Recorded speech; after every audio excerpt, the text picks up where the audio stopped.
Bonjour à tous, bonjour à toutes. Je suis très heureuse de vous retrouver, comme chaque lundi d'ailleurs, pour un nouvel épisode de podcast. Cette semaine, j'avais envie de vous parler d'un concept qui est très connu, mais qui est vraiment pas pris à la légère par les atypiques. C'est le syndrome du petit colibri. Aussi connu sous le nom du syndrome du colibri, ça va très bien. En fait, ça tire son nom, pour les personnes qui ne savent pas, d'une fable amérindienne qui a été popularisée par Pierre Rabhi. Et dans cette fable, il y a un colibri qui s'efforce d'éteindre un incendie de forêt en transportant de l'eau dans son petit bec. En fait, ça symbolise ainsi la volonté de chacun de faire sa part pour résoudre les problèmes de la société, aussi minimes soient-elles. Le colibri, effectivement, à part quelques gouttes d'eau, ne fait pas grand-chose. Et en fait, c'est le seul animal qui décide quand même d'essayer.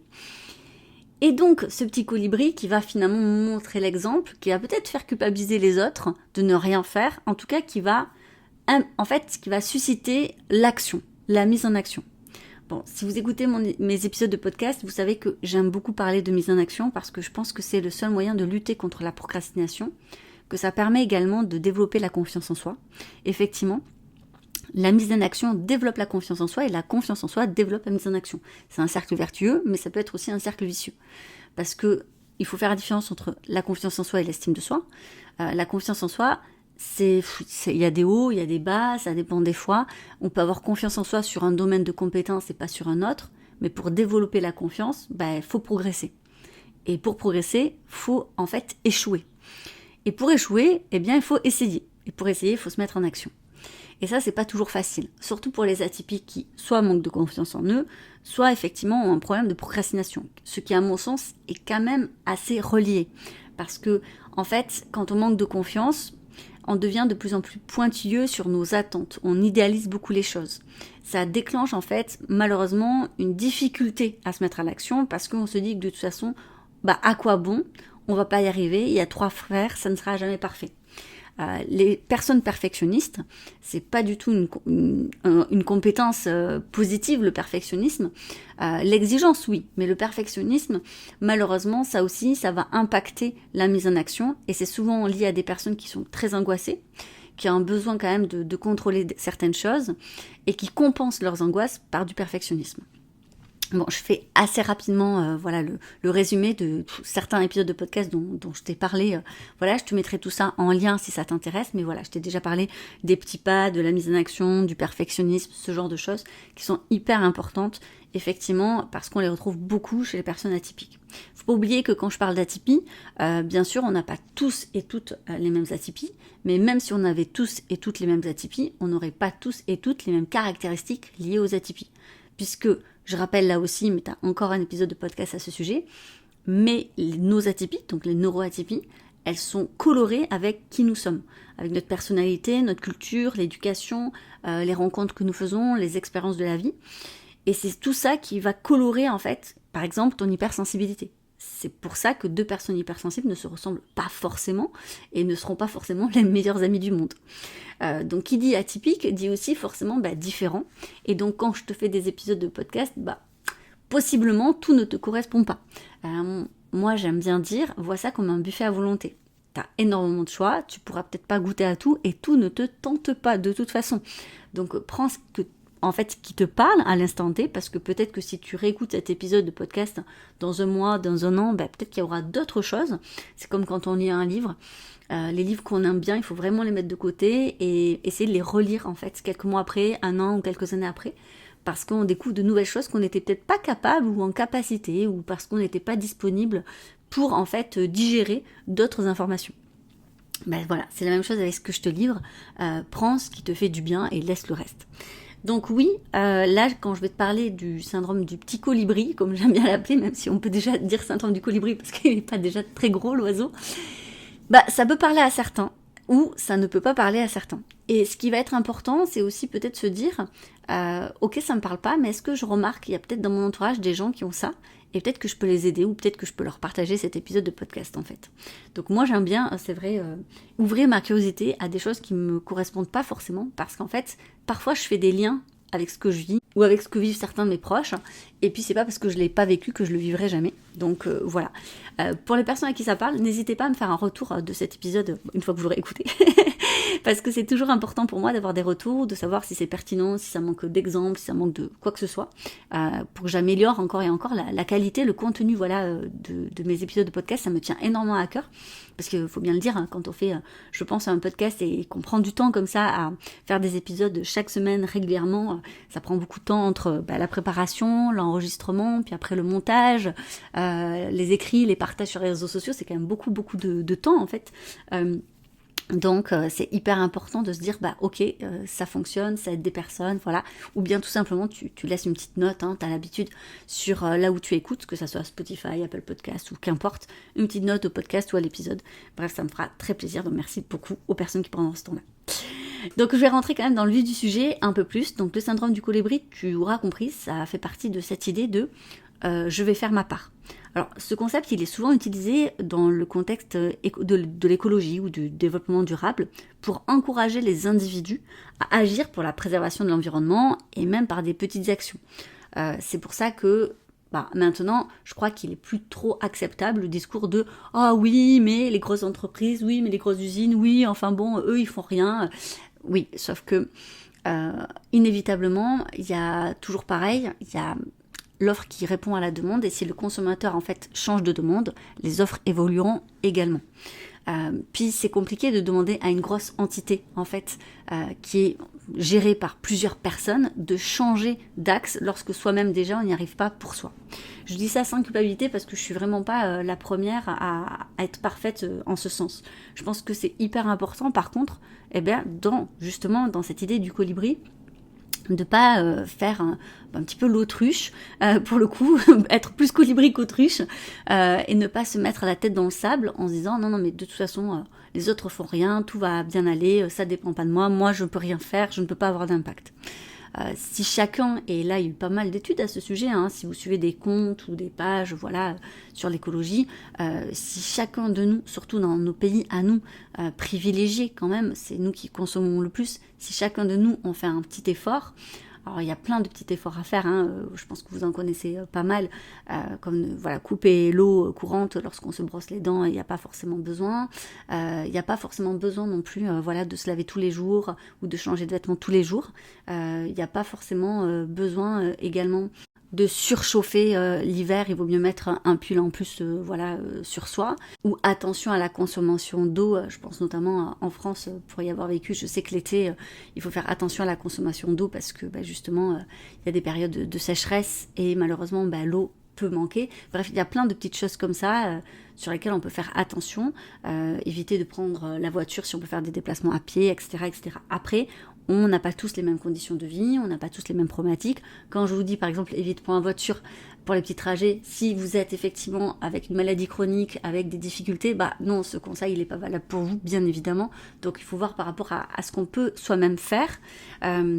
Mais c'est toujours important, effectivement, de se responsabiliser. C'est toujours, je pense, cette idée-là. Quand je parle par exemple de la mise en action dans mes accompagnements, c'est exactement pareil. C'est qu'est-ce que je peux faire maintenant ? En fait, c'est cette notion de responsabilité, je pense, qui nous manque parce que derrière ça, il y a la lourdeur de la culpabilité. Malheureusement, si le petit colibri se sentait coupable de quoi que ce soit, il passerait pas forcément à l'action. Je sais que beaucoup aujourd'hui de discours, notamment dans l'écologie, misent sur l'émotion de la culpabilité. Mais la culpabilité, si elle fait passer, temporairement à l'action une personne, c'est pas ça qui va la faire changer de perspective, et c'est pas dans la culpabilité où elle va tirer toute son énergie pour faire changer les choses.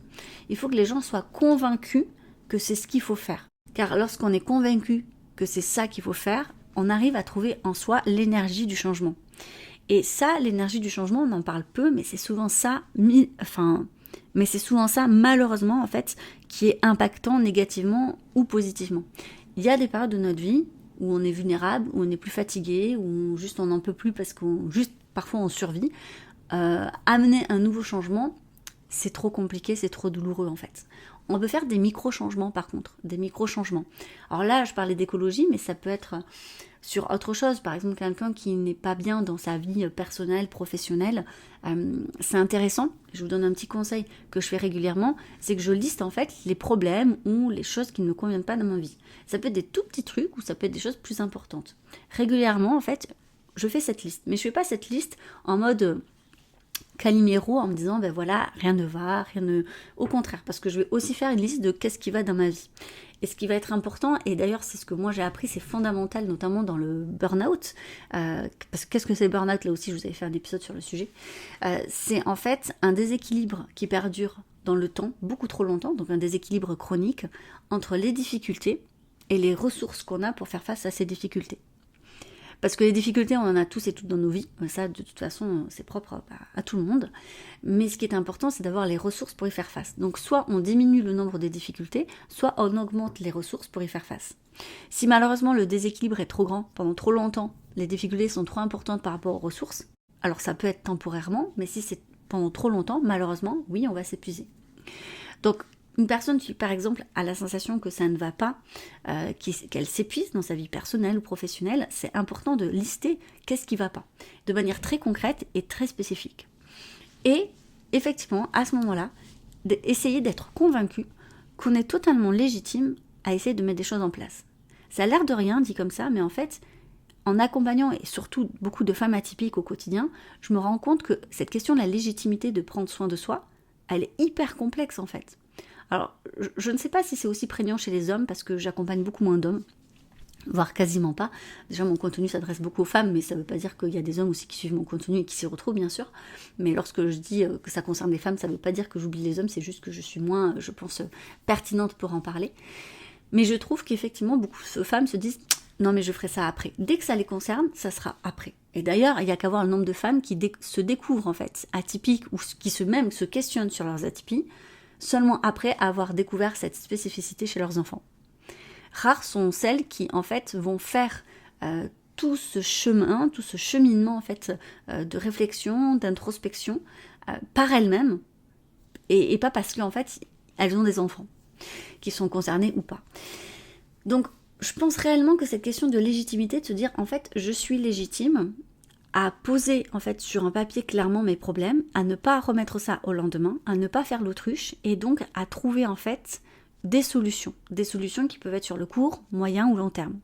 Vraiment faites cet exercice et dites-moi ce que vous en pensez parce que je pense que ça peut être hyper pertinent de se rendre compte à quel point on peut être une force d'action, même si on ne trouve pas de solution de suite. Parce que clairement, la plupart des problèmes, s'ils pouvaient se résoudre de suite, ça serait plus un problème en fait. Ça n'apparaîtrait plus comme un problème. Il y a plein de problèmes au quotidien que vous résolvez en fait par vous-même très rapidement et en fait vous n'y pensez plus. Là, s'ils y sont encore, c'est qu'en fait vous n'avez pas su trouver soit des solutions qui vont être sur du long terme, soit des solutions complexes qui répondent à un problème complexe. Un problème complexe, qu'est-ce que c'est ? C'est un problème en fait un peu comme une pelote de laine où il va falloir tirer sur plusieurs fils à la fois, en fait, possiblement pour enlever les nœuds petit à petit. Donc c'est souvent sur plusieurs domaines de compétences, indépendamment de seulement votre volonté. Il y a plein de choses comme ça où effectivement c'est plus complexe. Mais ça ne veut pas dire qu'il n'y a pas de solution. Ça veut dire que pour un problème complexe, il faut des solutions complexes. Parfois, il faut demander de l'aide, parfois, il faut mettre des choses sur du court terme et sur du long terme en parallèle. Bref, il y a plein de choses à mettre en place. Le fait de vous légitimer, de vous dire, mais en fait, j'ai toute légitimité à prendre là du temps, du vrai temps de qualité, pour essayer de trouver une solution à mes problèmes, pour prendre ce temps réellement sur d'autres choses, ça veut dire, parce qu'on n'a que 24 heures dans la journée, pour trouver des solutions à mon problème, ça va vous mettre dans un état d'esprit de croissance. Et cet état d'esprit de croissance, il est hyper important justement pour le petit colibri, parce que justement, vous allez retrouver de l'énergie. Et on a besoin, comme je vous disais précédemment, de trouver de l'énergie pour faire un changement durable. La culpabilité ne suffit pas. C'est juste impossible. Alors, chez les hypersensibles, petit quid quand même chez les hypersensibles, si vous avez suivi un petit peu encore une fois mon travail ou si vous avez fait ma formation sur la haute sensibilité, vous savez qu'il y a des études hyper intéressantes sur le sujet et qui démontrent à quel point l'hyper-empathie, la manière de fonctionner du cerveau des personnes hypersensibles, d'un point de vue de l'IRM, ça se voit, ils ont un plus grand besoin de plaire. Mais pas parce qu'ils veulent plaire, parce qu'en fait ils ont peur de déplaire. Ils ont besoin de faire plaisir en fait. Donc forcément ça fonctionne très bien la culpabilité chez personnes hypersensibles. C'est un levier de manipulation terrible d'ailleurs que beaucoup utilisent dans votre vie perso ou professionnelle. Je pense que vous pouvez remarquer que parfois dans l'entourage, et c'est pas parfois malmenant dans le sens voilà, c'est une personne toxique, pervers narcissique. Non, c'est parce que malheureusement on a été habitué à totalement banaliser ce genre de choses. ce genre de petite pique qui va venir nous faire culpabiliser. En fait, c'est devenu une norme dans la communication. Ça devrait pas, mais malheureusement, ça fonctionne assez bien, c'est pour ça qu'elle est encore utilisée. Donc, c'est des petites piques, mine de rien, qui vont venir vous faire culpabiliser. Alors, il y a des gens qui culpabilisent aussi très rapidement, parce que je pense que ça touche quelque chose d'un point sensible, un point dont ils ont conscience et qu'ils n'ont pas envie actuellement, ou qu'ils ne peuvent pas travailler actuellement. C'est juste pas possible, mais du coup, ça vient effectivement peut-être mettre en mal certaines valeurs, certains besoins, et du coup, ça les fait culpabiliser. Bon, il faut faire la distinction entre les deux. Est-ce que c'est vraiment l'autre qui essaye de vous faire culpabiliser pour tirer parti d'une situation, parce qu'on ne fait jamais culpabiliser quelqu'un en fait au hasard, si ce n'est d'ailleurs juste pour se valoriser soi-même, on tire donc parti d'une situation, ou est-ce que c'est vous qui culpabilisez parce que vous n'êtes pas totalement aligné avec ce que vous voudriez? Et ça peut être un peu des deux, bien sûr. Ce que je veux dire par là, c'est que la culpabilité, chez les hypersensibles, ça va fonctionner. Mais ça va fonctionner pas en mode je vais faire un changement parce que je suis convaincue, absolument pas. C'est parce que, en fait, il va y avoir très rapidement dans leur tête un peu ce que j'appelle la technique du brochet, c'est-à-dire, vous savez, c'est le poisson qui va calculer, d'une certaine manière, je mets ça entre guillemets, mais le nombre de calories qu'il va dépenser à essayer de poursuivre un poisson, si ça vaut le coup ou pas. Et si ça vaut pas le coup, il va même pas essayer de le poursuivre pour se nourrir. C'est un peu ça, c'est-à-dire qu'une certaine manière, l'hypersensible va se dire quel est mon quota d'énergie perdu à culpabiliser et quel est mon quota d'énergie perdu à me mettre en action et faire le changement et faire en fait ce pourquoi on me fait culpabiliser d'une certaine manière ou ce pourquoi je culpabilise. Et en fait, c'est ça qui est intéressant, c'est que parfois, effectivement, l'énergie perdue à culpabiliser est tellement forte qu'il va préférer se mettre à l'action. Donc ça peut durer. Donc ça peut durer un peu plus longtemps chez les personnes hypersensibles et ça peut donc fonctionner. Mais ça va en fait quand même leur faire perdre de l'énergie en fait. Et c'est pas ce qu'on veut. Le but, lorsqu'on est convaincu de quelque chose, et donc dans le passage à l'action, c'est qu'en fait, d'une certaine manière, même si c'est fatigant, si je reprends l'exemple du colibri, le colibri, je suis sûre que ça le fatigue de faire des allers-retours, de remplir quelques gouttes dans son bec pour aller essayer d'éteindre le feu, l'incendie. Ça doit être fatigant. Sauf que quand on est vraiment convaincu de quelque chose et qu'on est totalement aligné, en fait, la fatigue générée est très très moindre par rapport à l'énergie que cela nous donne. Et je suis sûre que vous avez des exemples comme ça dans votre vie tous les jours, où vous êtes tellement bien aligné avec ce que vous avez besoin de faire et d'entreprendre, ça peut être dans le professionnel comme dans le personnel, qu'importe, qu'en réalité vous le faites. Cette conviction, elle est profondément ancrée. Et c'est ça finalement qu'il faudrait essayer de trouver. Alors c'est pas toujours évident. Déjà parce que il y a quelques difficultés qui sont liées au syndrome du colibri et je vais vous en parler. Le premier, c'est effectivement ce sentiment d'impuissance. C'est-à-dire qu'on peut vite se sentir quand même découragé face à l'ampleur de certains problèmes environnementaux ou sociaux. Enfin, voilà, quand je parle de colibri, je vous parlais effectivement de cet exemple, bien sûr, d'écologie, mais vous avez compris que ça peut être sur tout à la fois. Je pense notamment, alors moi c'est un milieu que je connais bien parce que j'ai été longtemps dans ce milieu-là, mais aux travailleurs sociaux. Mais voilà, on peut parler de toutes professions confondues, c'est juste que je connais un peu mieux ce milieu, mais je sais très bien que dans d'autres milieux, c'est exactement la même chose. Mais pour avoir été assistante sociale pendant des années, je sais qu'on peut être très vite en fait découragé face aux politiques, en fait, aux lois qui en fait brident toute mise en action et toute possibilité de changement. Et ça peut être compliqué parce qu'on donne de nous, de notre énergie énormément, mais derrière, en fait, ça suit pas. Et du coup, on n'arrive pas à impacter le changement qu'on voudrait être. Et du coup, c'est fatigant.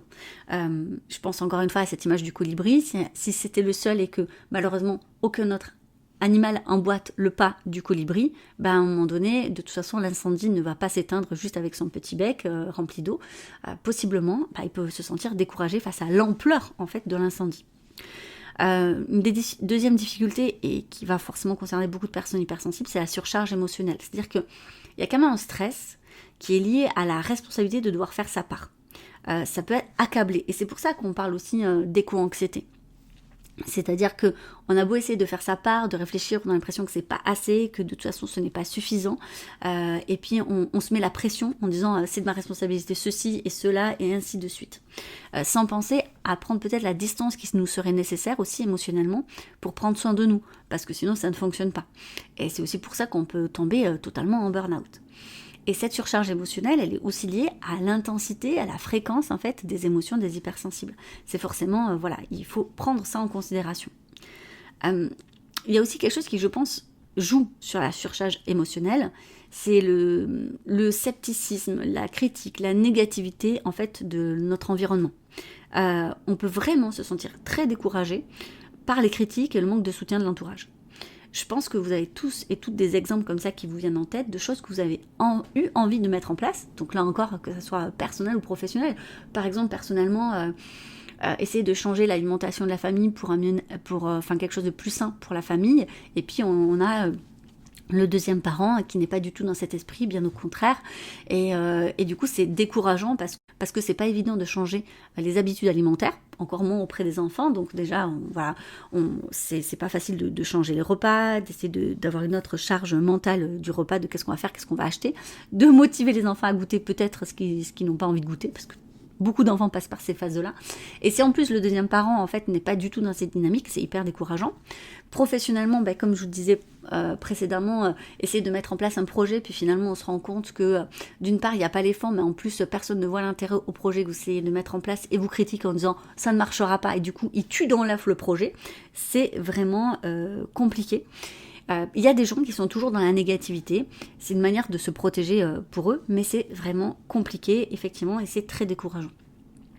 Du coup, il y a aussi le manque de ressources, et ça je vous l'ai dit aussi, ça peut être difficile pour les personnes de trouver des ressources nécessaires. Alors là, je vous parlais effectivement de ressources, des fois financières, tout ça, mais donc on va parler aussi de manque de ressources humaines. En fait, quand les gens sont dans le scepticisme, on peut dire que c'est un manque de ressources, effectivement aussi. Et c'est pas toujours facile de trouver en plus l'énergie de sortir finalement de son cocon, de son entourage premier, pour trouver en fait à l'extérieur peut-être de l'aide et trouver, enfin en tout cas, de demander de l'aide à des personnes extérieures. C'est vraiment pas évident. Même si aujourd'hui je pense que les réseaux sociaux nous permettent peut-être une plus grande mise en action, elle n'est pas forcément plus facile dans les faits. Il y a donc forcément quelque chose qui en découle, c'est un sentiment d'isolement. C'est-à-dire qu'on peut se sentir très vite seul, incompris dans sa démarche. Et là, ça va parler au petit colibri en vous. Lorsqu'on est un colibri, parce que beaucoup d'atypiques, effectivement, ont ce besoin d'utilité. De toute façon, ils ont besoin de donner du sens à leur vie, du sens à ce qu'ils ont envie d'entreprendre, et donc vont aller dans ce qu'on appelle le syndrome du colibri. Eh bien, on peut se sentir très vite seul.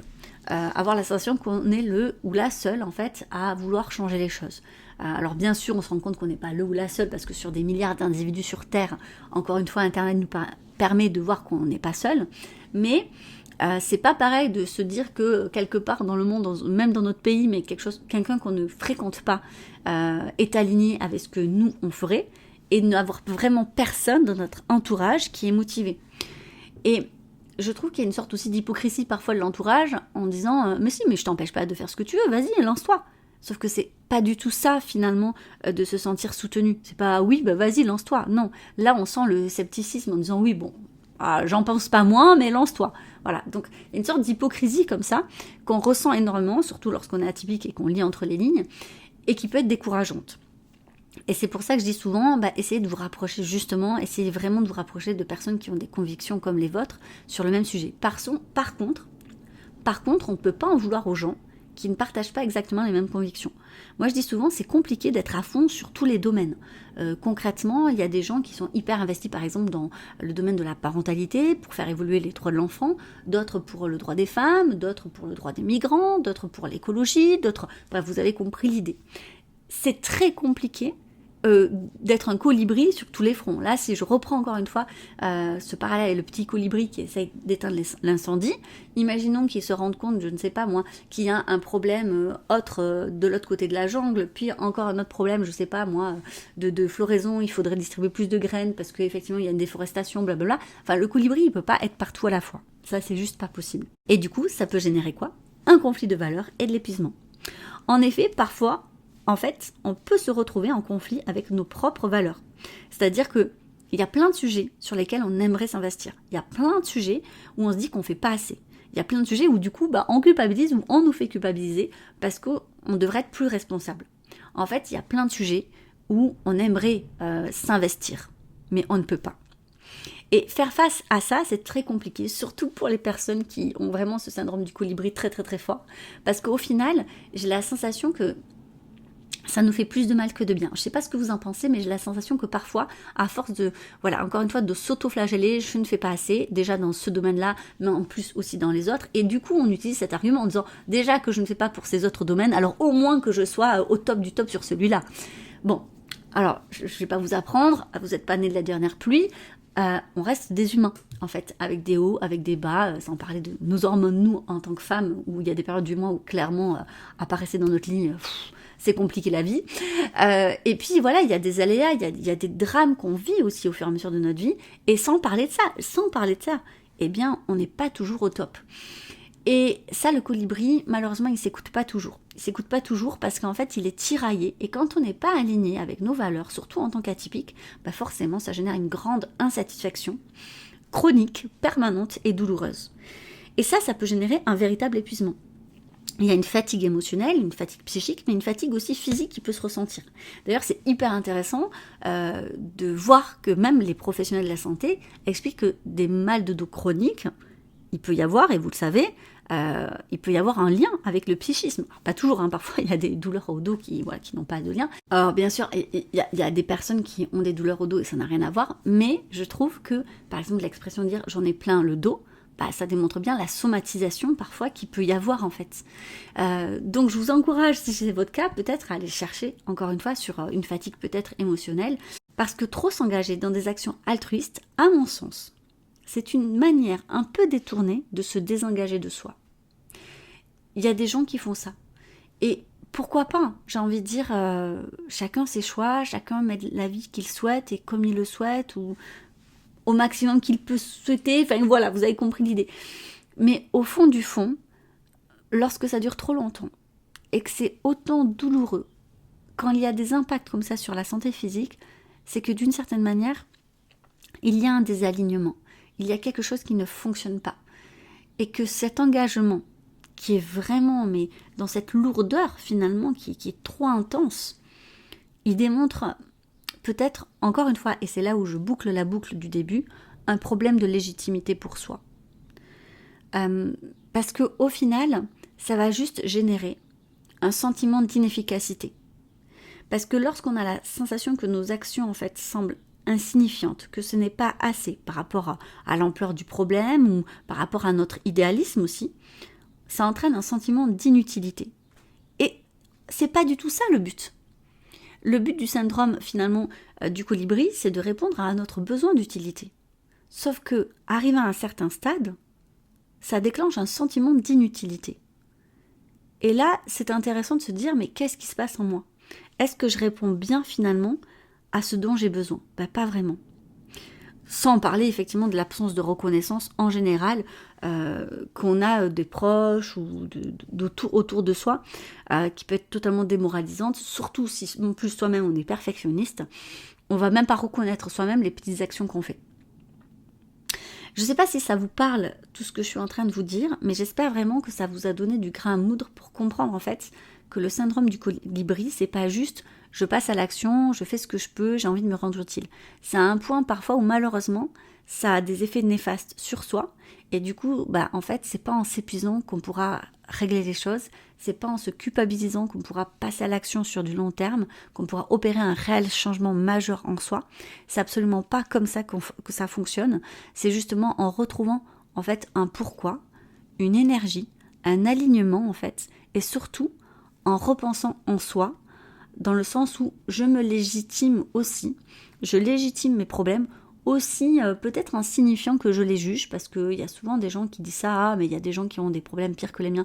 Oui, on est d'accord, mais je pense que si on devait faire un concours des pires problèmes qu'il existe, oui, je vous souhaite de ne pas être dans le top 10, quoi, même pas dans le top 100. Donc, à partir de là, ça ne sert à rien. Vous avez quand même le droit de légitimer en fait vos difficultés, et du coup, mais c'est pas juste de dire voilà j'ai ces problèmes, non, de partir à la conquête de solutions pour les résoudre. C'est comme ça en fait que vous allez aussi avoir une meilleure connaissance de vous-même et ça va vous permettre du coup aussi de davantage être un colibri, tout simplement aligné, qui sait où est sa part, comment faire sa part pour ne pas s'épuiser et pour continuer de l'être en fait sereinement sur du long terme. Voilà, parce que oui, je reste convaincue que nous, les personnes atypiques, on est de beaux colibris et que le monde a vraiment, vraiment besoin de nous. Je m'arrêterai là pour ce podcast, pour cet épisode. J'espère que ça, encore une fois, ça a pu vous donner quelques petits tips, astuces ou réflexions. Et